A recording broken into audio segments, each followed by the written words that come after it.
Dans le Parlement, le président Daladier dénonce l'écrasante responsabilité d'Hitler, évoque les promesses du maître de l'Allemagne, promesses toujours démenties par ses actes. Ce qu'il a dit. Le 5.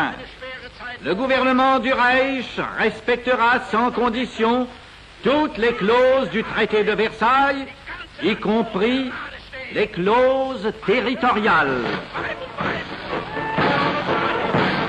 Ce qu'il a fait, le 7 mars 1936, les troupes allemandes occupent la zone démilitarisée de la Rhénanie en violation du traité de Versailles et du pacte de Locarno.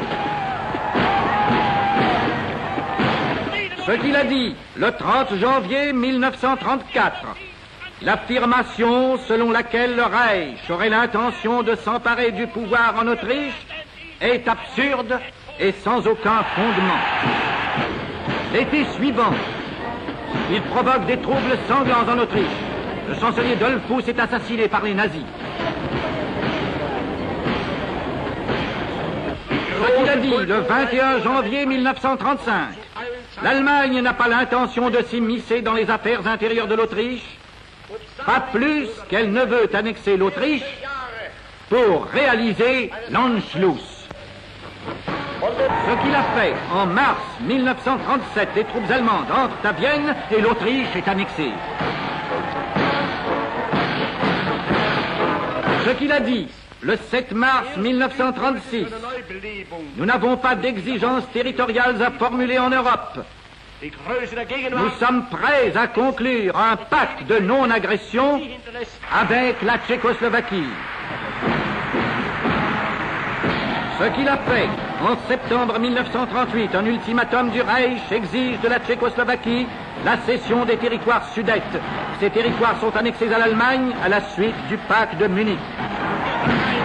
Ce qu'il a dit le 26 septembre 1938, j'ai assuré M. Chamberlain et je lui confirme à nouveau que lorsque le problème sudète sera résolu, l'Allemagne ne posera plus de questions territoriales en Europe. Ce qu'il a fait, presque aussitôt après ce serment, les troupes allemandes envahissent la Bohême et la Moravie. Prague est occupée. La Tchécoslovaquie cesse d'être un État indépendant. Ce qu'il a dit le 21 mai 1935. Le bolchevisme est en opposition irréductible avec le nazisme. Nous ne conclurons jamais de pacte prévoyant l'assistance aux bénéfices des soviets. Jamais.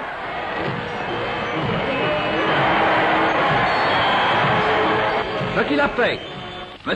von Ribbentrop revient de Moscou où il a signé le pacte germano-soviétique. Ce qu'il a dit le 7 mars 1936, l'Allemagne ne veut attaquer personne. La Pologne restera la Pologne. Un État de 33 millions d'hommes aspirera toujours à un accès à la mer.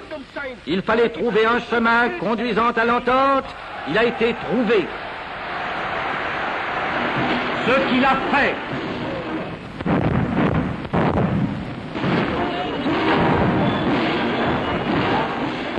La France se dresse unanime, celui de la Pologne si l'Allemagne venait à triompher.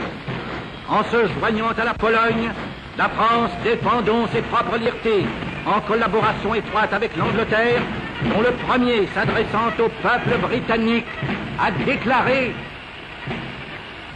c'est contre les forces du mal que nous allons combattre la force brutale, la mauvaise foi, l'injustice, l'oppression et la persécution.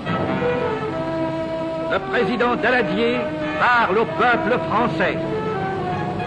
Françaises et Français, nous faisons la guerre parce qu'on nous l'a imposée.